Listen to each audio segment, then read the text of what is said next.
we've entered a social contract with each other that no one ever agreed to. Nowhere did I agree that if you text me, I need to get back to you immediately, which is what people expect. How many kids are anxious today, teenagers, because they texted someone and they didn't get right back to them? Or a couple hours go by, a few hours, no one ever agreed to that. It's not good for us. In the old days, you'd leave work and like that was it. But now you bring work with you. What if we could just take that expectation away? Just imagine all the nerves that would become to the people who could be focused and present and not really needing to respond to messages right away. You could just set aside time in your calendar to, like you check your emails, to respond to your text messages. Right.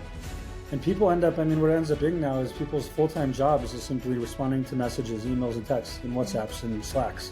It's literally all you do all day. You don't do anything else.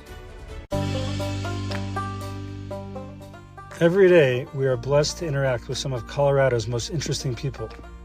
On this podcast, Judaism with Altitude, we share their fascinating stories with you, and we have a great time.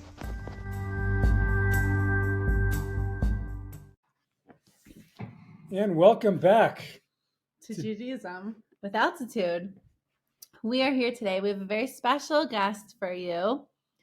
We are going to be talking about something that's deeply practical and life-changing with your very own Rabbi Wolf. So you can call me Danny. Thank you. We're at that point. Also, right, I would like to express gratitude to the Almighty. This is actually the second attempt at recording this episode. Hashem knows that we don't get to spend as much time together as we would like. So he let us go a whole, draft of this episode so we could get even more time together. So thank you, Hashem, for that. Special. And I really could we just talk about that a moment? Yeah, let's talk. We recorded, we thought we did, and it didn't work. And we could have just been really frustrated and annoyed about it. And we, it's actually funny.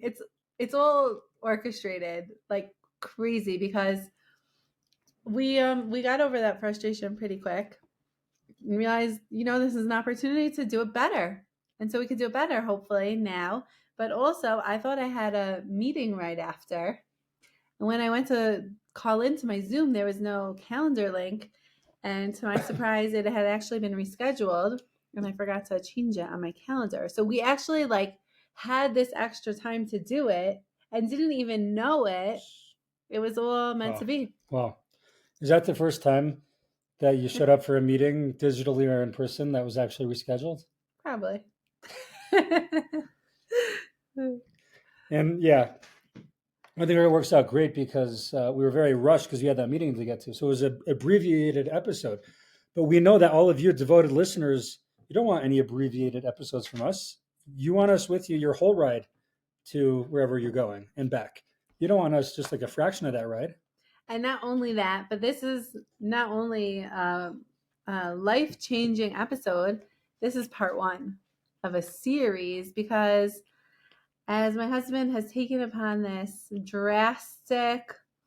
dramatic journey of leaving behind his smartphone and embracing a dumb phone, it's 2.5 weeks in now. Right now, I know the answers to all your questions.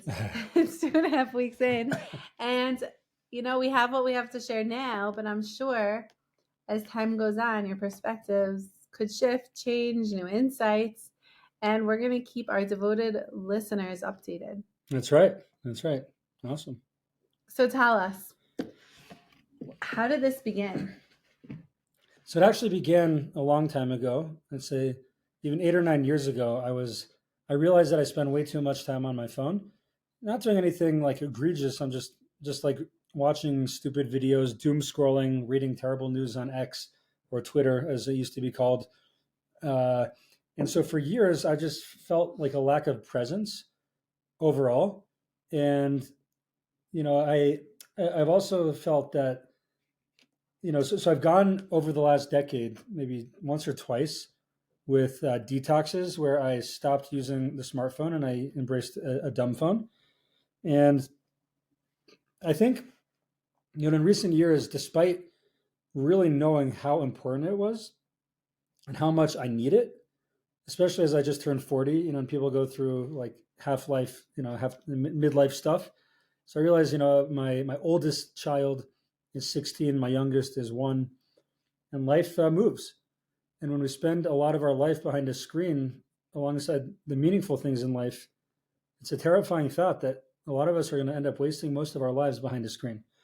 And so I know this. Intellectually, I know this. But I felt, listen, I'm a rabbi. I'm not just any rabbi. I'm the real TikTok rabbi. I have 3,548 people who rely on my brilliance and wisdom to inspire them as I make videos on TikTok and Instagram. And as a rabbi as well, it's important that we're easily accessible through texting, through quick communication, WhatsApping, what have you. And therefore, it's not for me. I can't tell you how many times in the last 2 years I tell people, or I've thought, if only I was an accountant, then I would have a dumb phone. If only I was a secretary, if only I was a painter, if only I did anything else, I would have a dumb phone. You know what's interesting about that? Yeah. Let's pause for a second. That Hashem gave you your challenge of wanting a dumb phone and needing it, and put you on the path. I mean, you chose it, but still to be a rabbi. Like, you are you and in this situation. So it's so easy to say, oh, but if I did something different, or, you just have to address it as you are. Right. Yeah. And I think along these lines, like this, I think is a tailor-made challenge for me. We talk about, I learn with guys a lot before, especially before Rosh Hashanah. The Nesiva Shalom has a beautiful few essays just about why we're here in this world. What are we here to do? And there's 2 concepts. One, I think, is called the Yud, in which you have a purpose, like what you're here to accomplish and do. You got to do that using the gifts you've been given. And the other is called the Tikkun, the thing that you're here to fix. What are you here to fix that maybe in your previous lifetime that you didn't do so good about it? And he says, how do you know that? Right? That's obviously the $1 million question. He says, the way you know this is the thing that you find the hardest to do, harder than anything else. That's probably the reason you're here. That's what you're here to fix. And for me, it just always seems to come back to how I use time. And we believe that in this world, this physical world we're in, it's not a time to just chill and to bask and just just be comfortable our whole time. It's a time to work and to use effort and to utilize our time. So that's a great point. But what happened is I was running one morning and I was listening to a podcast on kosher money. Shout out Kosher Money. And they were interviewing a guy on a podcast episode that had nothing to do about money at first glance. His name was Richard Simon, and he wrote a book called Unplug: How to Break Up with Your Smartphone and Reclaim Your Life, something like that. So if it had nothing to do with money, why did you listen to it? I listened to it because, even though I was obviously looking for maybe budgeting advice or, advice on how an Orthodox Jew can survive in the world we live in today, that's why I was listening. But the topic has spoken to me for years. 5-6 years ago, I read a book called Digital Minimalism by Cal Newport. It talks about how to go minimalistic in your digital life. And so it's a topic that interests me and that I know I need to work on. I didn't necessarily expect anything out of it because I've gone over these ideas before, but I need to listen to this. Maybe for some inspiration. And if not, I don't know what I'll do on this painful run. Running is hard, so it's helpful sometimes to be distracted. So we'll talk about distraction. Sometimes running, it's good to be distracted, but yeah. Did you have any idea when you listened to this podcast that you would be sitting here with this phone today? No, no way. That's a good question. Would you have listened? I don't know. Again, because deep in my soul, I wanted this. So maybe it's like I needed an excuse to do it, right? Like I wanted to do it and I needed a push. It's not something I didn't want to do. It's not like someone compelled me to go do something that I really didn't want to do. I'm sure we can all think of in life for ourselves or others, like people who really want something, but they're too scared to do it and they need that little push. That's what this was, this little push. And I'll tell you the thing that to me changed a lot was, so I immediately, as soon as I got home from running and I stretched and I showered, Then I went on Amazon and I ordered the book, Unplugged. And I suggest you do that right now. Press pause. I don't get commissions for this, but Mr. Simon, if you hear this, dude, you could hook me up. You could sponsor the episode. That's fine. You could do that. Also, shout out to Richard Simon, the author. After reading his book, I emailed him some personal questions about how to apply it to my life, and he got back to me within 24 hours, which was super cool. So thank you, Mr. Simon, for that. But the point I was making. Before you remember, I just love that you said within 24 hours, because so often when you text someone or when you even email, the expectation is right away. And I don't know, personally, I don't abide by such expectations. Right. I try to get back to people, but I don't rush it. Yeah. But you said 24, that's a healthy amount of time. That's good. Right. The crazy thing that Cal Newport talks about is that the iPhone originated as for those of you old people like us, right? We used to have a thing called an iPod. An iPod was a revolutionary device because when we were kids and we'd go visit each other, like in Cleveland or Denver or whatever, Boston. So we would go with our Discman, she'd play the CD that I burnt for her off of Napster. And that's how we would listen to music. And then they created this thing called the iPod, which was a revolutionary device because it could suddenly store 1,000 songs on one small little device. Instead of a whole CD player. You have to bring your CD player CD case. and your kids with all your CDs. So that took up half your backpack. Right. So they created this thing called the iPod. And eventually Steve Jobs realized, what if we can make the iPod call people? So he turned the iPod into a phone. And that was the first iPhone. And that's literally all it did. Played music and it called people. Pretty awesome. Then before you knew it, it just took off. And it started emailing and texting and everything else it does, and notifications and buzzing you and constantly capturing your attention and your time. Mm-hmm. Health apps, shopping apps. You name it. I mean, we all know, right? So where was I going with that? I don't remember where I was going with that, but that was the original purpose of the device. And now, obviously, it's become something so different. And this is where I was going with that. Because you mentioned this idea that there's this expectation that you immediately respond to someone. Well, as Cal Newport points out in his podcasting, blogging, writing, his books, no one ever agreed to that. Yeah. We've entered a social contract with each other that no one ever agreed to. Nowhere did I agree that if you text me, I need to get back to you immediately, which is what people expect. How many kids are anxious today, teenagers, whatever, because they texted someone and they didn't get right back to them? Or a couple hours go by, a few hours. No one ever agreed to that. It's not good for us. No. In the old days, you'd leave work and that was it. But now you bring work with you. Oftentimes, I think I would love auto reply on my text message that says something like, you could do that, honestly. Thanks for your message. I'll get back to you within 24 hours. I'm sure there's an app for that. And that's a good app. Okay. Some apps are good.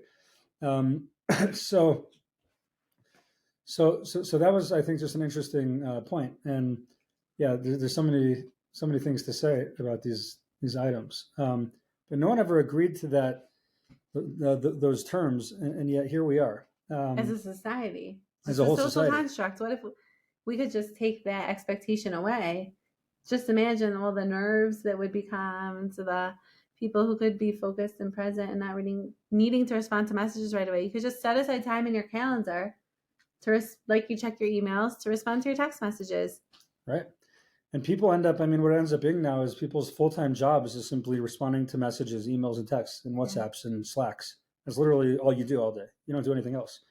So what really captured me about this particular approach from Richard Simon in his book Unplugged is that I've done this before, and inevitably what happened was and I have to make sure I don't fall into this now. I see it happening a little bit, so I have to be careful. But when I would get home 5-6 years ago with my dumb phone, I'd immediately pull out the iPad or the computer, and that simply replaced what I was doing with the iPhone. I was just, instead of behind the iPhone, I was behind the iPad. And so what he says, which is an unbelievable idea, that, yeah, I mean, it makes a lot of sense, but like I didn't do this or think about this before, which is, we'll do a little test here, okay? Let me see your phone real quick. I don't know your code because you keep changing it because the kids try to figure it out, but okay, you got us in. We're going to see how much time Sarah spends on her phone. Is that okay? Yeah, as Okay. long as I can anxiously eat in the background. Okay, you catch up on lunch, and I'll take this part. So on the iPhone, so what happens is that you can type in your settings screen time.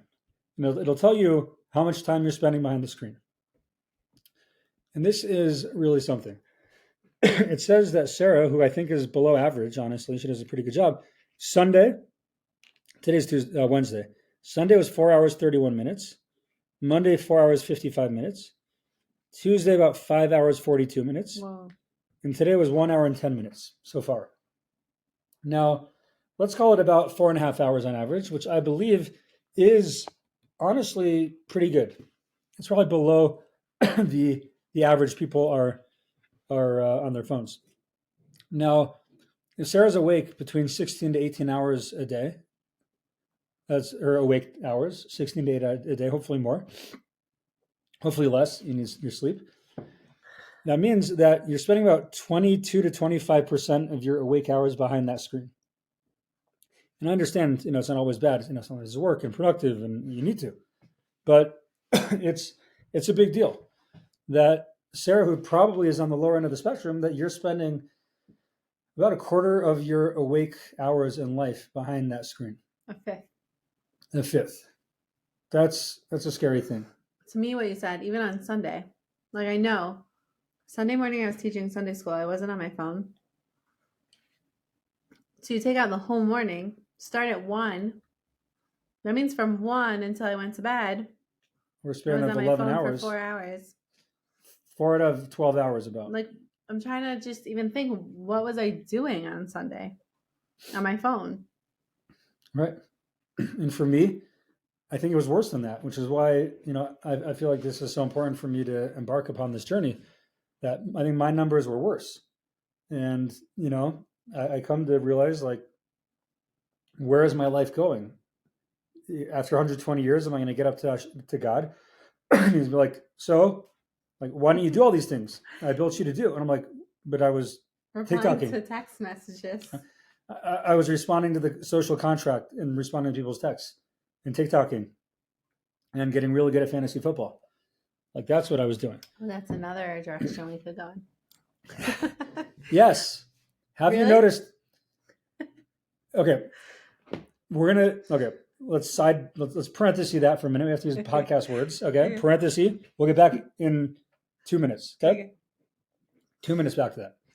So the thing that Richard Simon says is that, let's say that I was on let's just go with Sarah. Okay. Who, again, I think modest usage. If Sarah would make this move to go to a dumb phone, to do a digital detox, she will now have back in her life 4.5 hours. And let's say one of those hours would be behind a dumb phone, responding to text and whatever it is. That means 3.5 hours. Yeah. So Sarah, what are you going to do with those 3.5 hours? The idea just excites me so much. I Right. would clean, I would declutter, I would organize, I would do more art. I have an art project I've just been like wanting to do, but I haven't had time to make it happen. I'm preparing to start Zumba again. I need to put together new choreography. Fitness, creativity, productivity around the house. Right? These are things you can now do again. Yeah. So he says to write it out.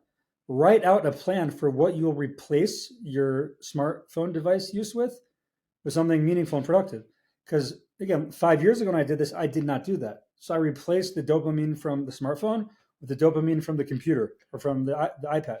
I was wondering about that because you miss that dopamine. Like every once in a while, sometimes I'll be like, maybe I'll be with the kids in the evening and I'll think like, oh, I want to check my phone. Wait, why do I want to check my phone now? I have no need to. I'm like, oh, I'm looking for the dopamine. And sometimes I'll grab a piece of chocolate and I'll say, I know now I'm emotional eating.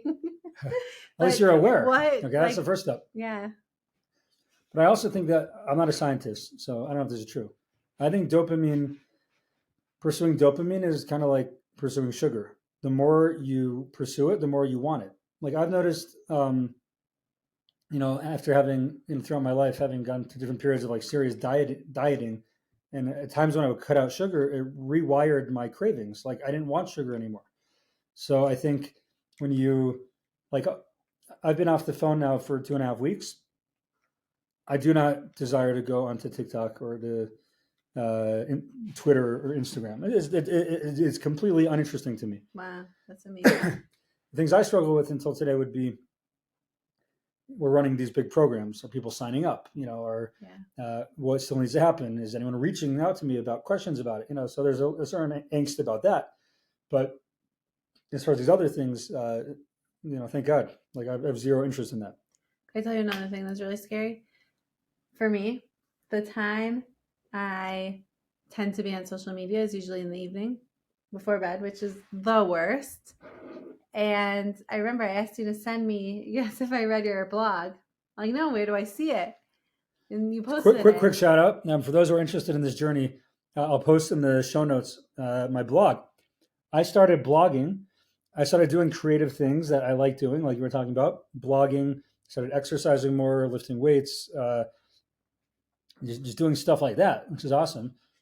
And I have a blog about this journey. So, okay, keep going. And it's really good. Okay, so I sent you my blog to read it while you are on Instagram. Because I'm not on, I don't like to think of myself that I'm on social media much. So I said, where can I find your blog? And you said on Facebook. So that's a problem. I opened Facebook, which I usually don't do. I'll go on Instagram if anything. And there's so much to look at that I literally didn't even get to type in your name to search and find your blog. 3 times I tried. I opened Facebook for that purpose. And then I'm like, oh no, I never saw it.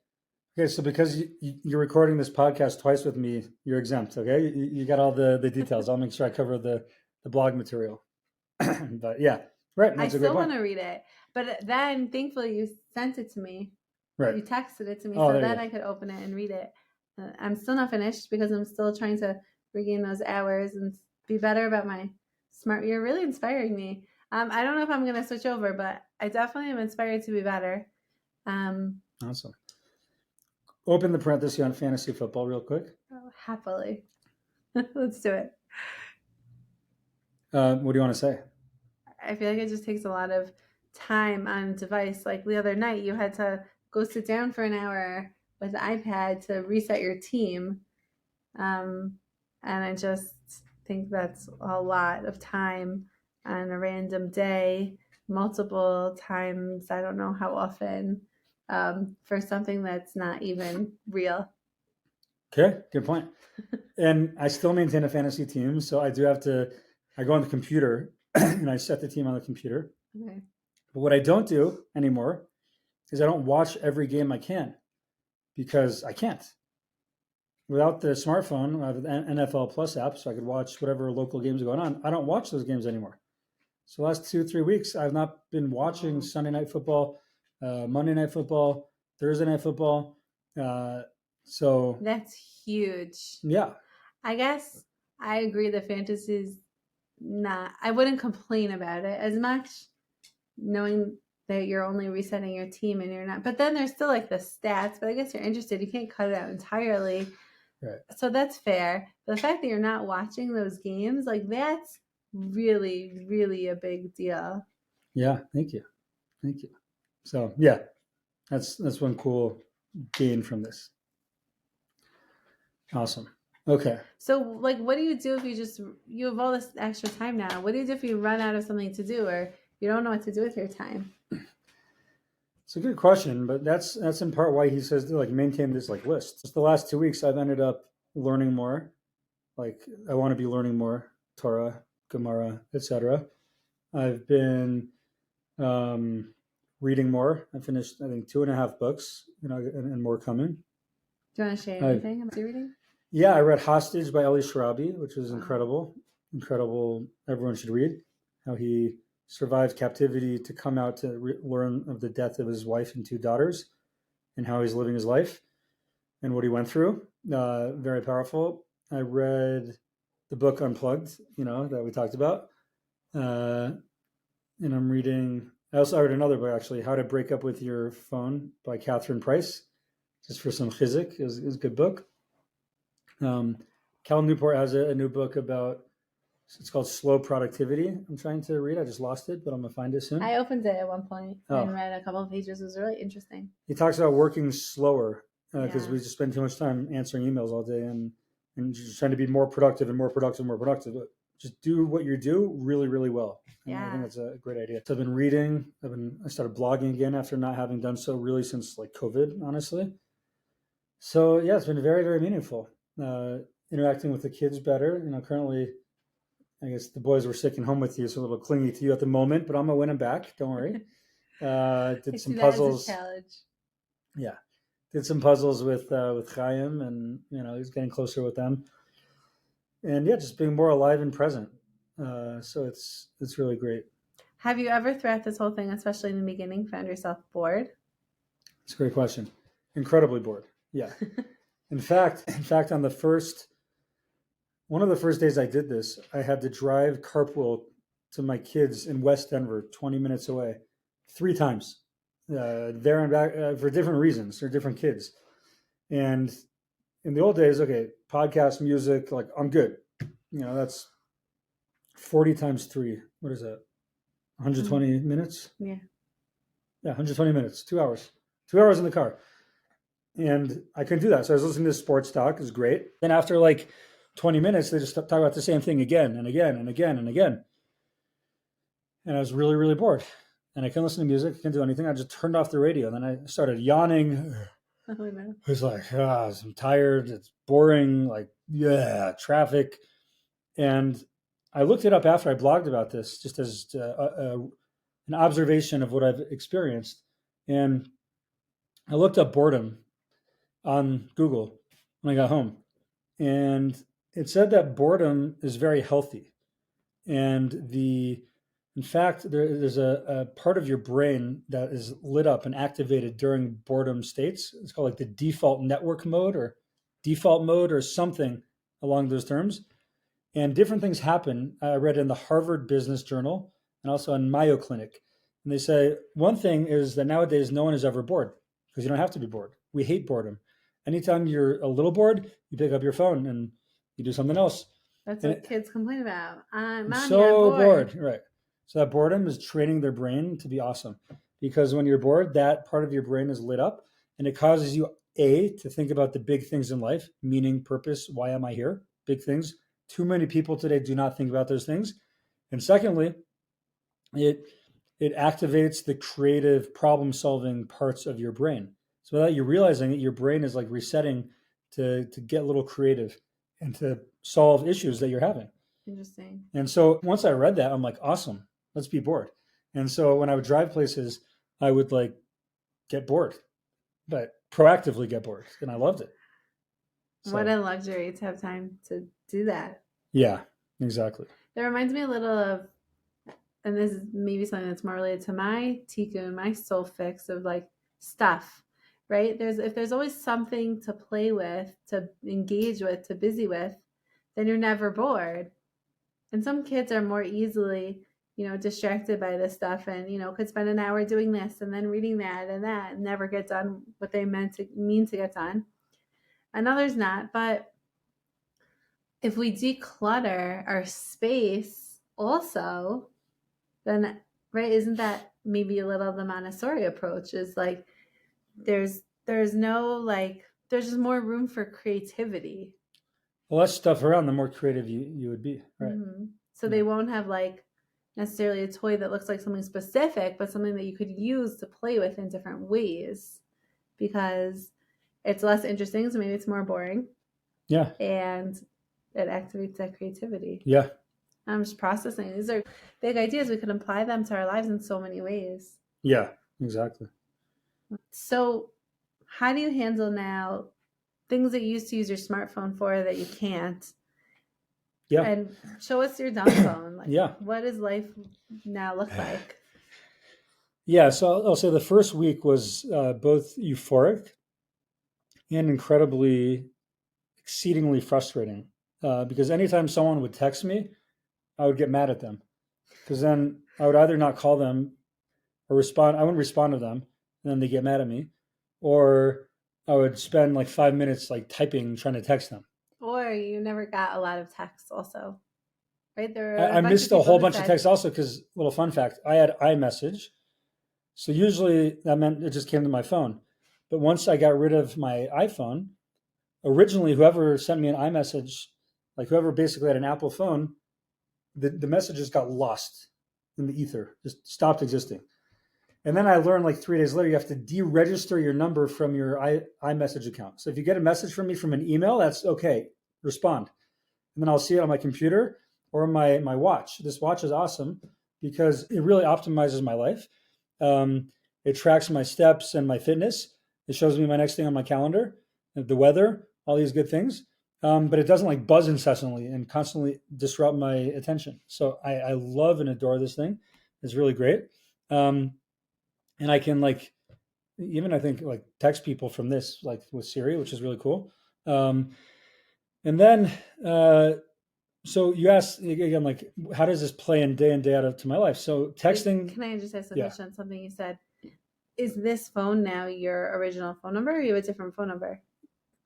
I don't know. This is my original phone number.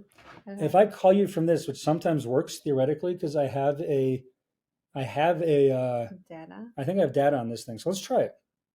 Okay. Hey Siri, text Sarah's cell phone. Don't text her, sorry. Hey Siri, call Sarah's cell phone. It says calling Sarah 5, huh?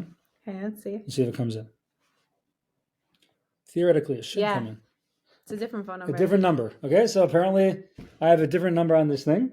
That's cool. I could call you just on your watch and not your phone. Yeah, you could. Yeah, you could. I should save this number. Save that number. Okay. Anyway, so the person you're trying to reach is not available. At the tone, please record your message. When you have finished recording, you may hang up. Hey, love. I love you. Have a great day. Bye. Okay.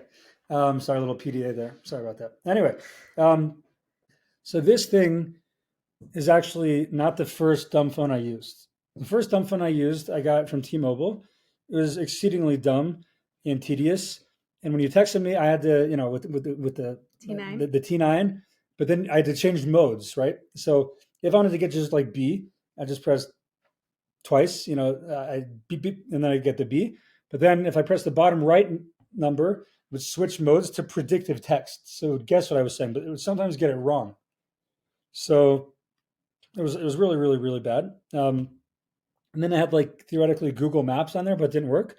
So then I saw my brother. He came into town. He showed me about what I call Wendy the Wonder phone. Wendy the Wonder. How cool is that? The timing that your brother just happened to be in town exactly, and you saw his phone and you could ask him about it? Yeah, it was amazing. It was unbelievable. They came in for our son's bar mitzvah, and he had this phone, and he blew my mind because this thing, right, it has touchscreen.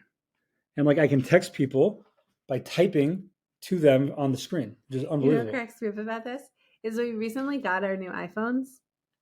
Yeah. And you got the bigger one because your hands are so little. Right. I got the bigger, I paid extra for the bigger one. So, because my fat little pointer finger needed more space. I remember asking you, are your texts better now? And you said, yeah. Yeah. So not anymore. If you see me misspell, and it's also, I was thinking about this the other day. Remember how like we used to text people like, are you okay? I do that now sometimes because there's a sometimes it's too hard to text the little boxes, so I just do the T9 even now. But then I do like, are you good? So if you see me texting like a middle schooler from 1995, that's why. Don't judge. Okay. So anyway, this Wonder phone, because you asked, like, so now, because I've seen in the last 2 weeks, like, I'm the basketball coach for my kids' middle school basketball team, and we drove to a place that I didn't know existed. It's like way out in Commerce City, like who knows where. You grew up here. And I grew up here. I didn't know there was such a thing as that place, and it was like a little anxiety inducing. Like, I relied on my watch, my Apple Maps, again, which works decently, but on the Wendy the Wonder phone, so it has, as you can see right here, it has Waze. Boom. See that? It has Waze. It's a full functioning, awesome Waze. This thing was like developed in like Lakewood to be the most optimal and impossible to like waste time or use internet or get emails. But it has Waze, which is tremendous. And it also has a couple of cool features. One has a Hebrews on the letters. You can text in Hebrew, and also you can do voice to text messages as well as voice memos. Both of those. So if you notice, I'm voice memoing you a lot now. That's why. Now it's interesting. Or sending really long, drawn out messages. It's probably voice to text. Yes, exactly. Now, in our last episode, we tried to record, but not successfully. We asked, because it's from Lakewood, does it like understand the word like Shabbos? Because on your phone, you try that, right? What does it say? Chavez. Okay. So let's try this. Okay, we're going to do a little trial run. Challah. Okay, yeah, let's try it. Because it's from Lakewood, so it should know. What are you doing for Shabbos this week? Is there challah? Here's what it says. So because it is from Liquid, so it's, what are you doing for shop is this week? Is there a color? Oh, shop. Shop is. So see, it doesn't really, just because it's like a Jewish phone, doesn't mean it like understands Jewish words. But sometimes it'll work if you enunciate very, very, very clear, like we told our son at his bar mitzvah when he spoke in the big, huge sanctuary in a very large room without the microphone. Which is a good habit, anyways, to practice enunciating. It's great to enunciate your words, for sure. Awesome. Anything else you want to share at this stage that we haven't covered yet? Yeah, I think just in general, my just some quick big differences in my life. For one, not having the watch connected to like WhatsApp or really any notification whatsoever, you don't realize the effect of that constant buzzing of your wrist. Like, it drove me crazy, and I didn't realize how crazy it drove me. Second of all is I'm actually more awake and less tired because there's just less stuff coming in. That is less so input. Cool. Wow. So, yeah, I'm noticing that. My mind is much more at ease. It's not bombarded. It's not like worrying about all the different things I got to get done. It's just I'm much more in the moment and present and aware, which is awesome. I think I appreciate nature a lot better. I remember when I first started in the first week, I was driving towards the mountains and like it just looks so clear. It's like, are they always that clear? Like, what is going on? And I said this ad nauseum and whatever it is. But one time I was waiting for my daughters to come to the car for carpool, but I didn't have my phone to play on. So instead I was watching the leaves like helicopter their way to the ground. If you notice, when the leaves fall, sometimes they do a little spinaroo all the way to the ground. I thought it was amazing. The wind was not blowing. They just fell. They just like knew to fall. It was like incredible. I was like blissing out. And I wasn't on mushrooms. I was just alive and present. I think it's fascinating and so beautiful that just living in the present in our day-to-day lives can be so euphoric. And yeah, everyone has challenges and different things, but like to let go of that and all the inner voices and to really just like be present wherever you are. And I think that's a little bit about what meditation helps us with, is to practice that also, but now being able to do that with a clearer mind. I don't know. I'm curious, has it impacted also your like spiritually and your times that you pray or you're learning? Totally. So for one, I'm learning more. I try to get to the base measures earlier than I did because when I'm up, I used to sometimes play on the phone and just catch up on stuff and whatever. Now, not so much to do, so I just go learn, which is great. And secondly, I notice actually when we daven 3 times a day, go to shul, and in the Shemona Esrei, we're standing talking to God. Like a lot of times, it used to be like things just bombarding my brain. Okay, got to do this and this. As soon as you're done, you got to do this and that and that. It's like constant bombardment into the brain, and now it doesn't happen. Do you think you're any less productive, though, now that you're not thinking of those things you need to do constantly? No, but to be fair, there's a bit of an angst and nervousness about maybe I'm missing something. Maybe I'm missing a important text or a WhatsApp, or these big programs coming up, and there's something that maybe is escaping my attention. So that is a concern I have sometimes, and that's why I think I'm using the computer a little too much. I'd like to not use it as much, just catch up. Did I miss something important that I should be aware of? I got to just limit that more, but overall, no, I'm not actually missing really anything at all, and it's a very kind of serene space to be in. And another just very serene thing, and I can't remember what we spoke about in this episode or the first try of this episode, so I guess I can edit this out if I repeated myself. But what I'm noticing big time is, well, for one of the concerns about not doing this was that I just being on TikTok and making videos, like people end up seeing it who I don't like realize see it. Like people I knew from years ago, people kind of know me. It's a great way to reach people, connect to people. And now I can't do that anymore, which is kind of a bummer. But one of the things, and I planned, by the way, I didn't mention this, but the way that Richard Simon writes in his book to do this is like to basically do a 2-month detox where you just completely don't use it. You keep the phone turned off. And then my plan is after that, I want to keep using this as my main phone, but I want to like bring my device to work, and I can make videos that way and be creative in that way, and try to hopefully inspire people that way. So that's just one interesting thing. But the other thing is I would always use my smartphone for basically X, Twitter. That's how I get news. And I'm just constantly be consuming news. And it's usually the stuff that's on X is like bad news. It's not pleasant news. Or it's sports players. Or sports news, right? Sports stuff, which is just not super important or relevant to. Unless you're playing fantasy. Unless it's for a fantasy matchup. So I didn't realize that Dalton Kincaid was out last week.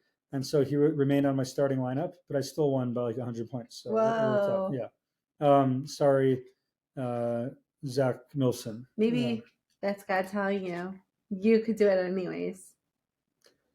Yes. Nice little like pat on the back. That's right. You could do it anyways, right? It worked out. But the thing is that what I've noticed, not consuming Twitter, for one, I don't have a desire to consume that information anymore. So that's first. But second of all is, I don't care about it. I'm not, like, my anxiety level, I think, is a lot lower because I'm not holding in the news, don't care so much. I know stuff's going on. I understand the basics of what's going on.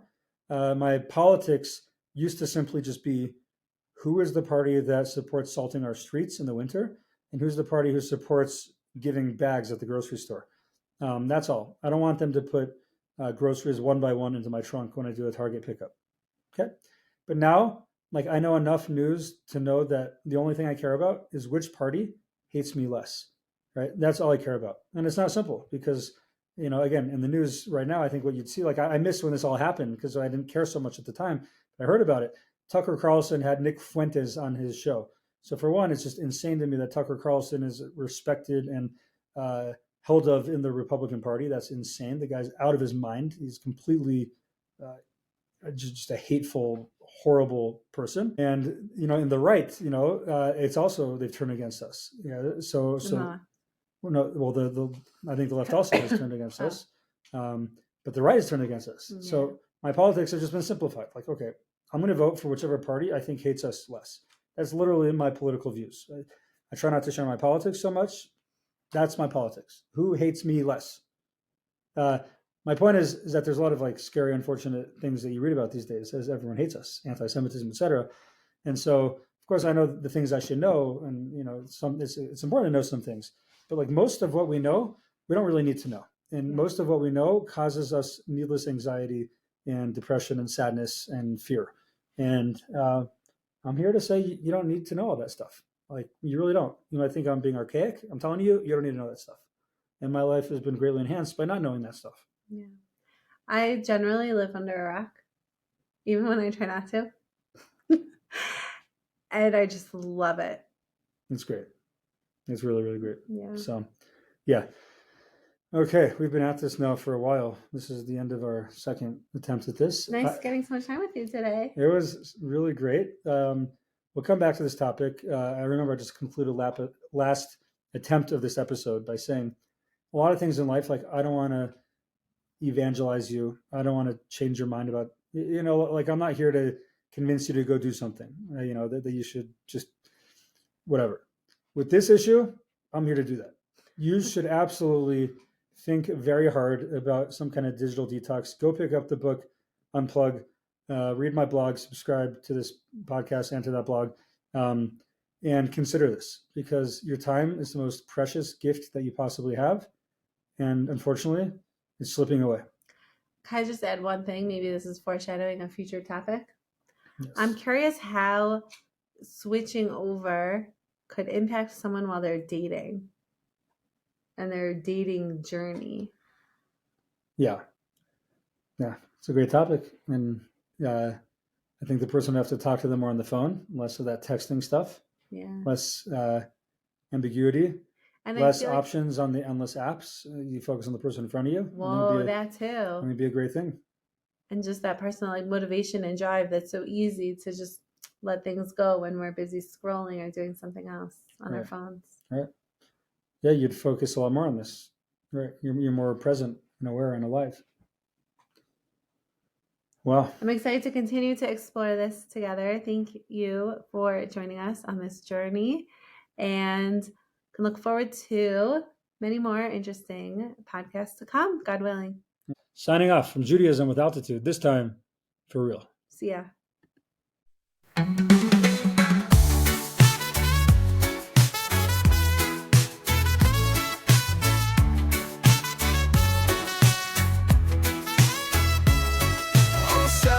Danny got that vibe so true, talking love, talking faith, at a higher view, From betting games it's all the flames, yeah they break it through.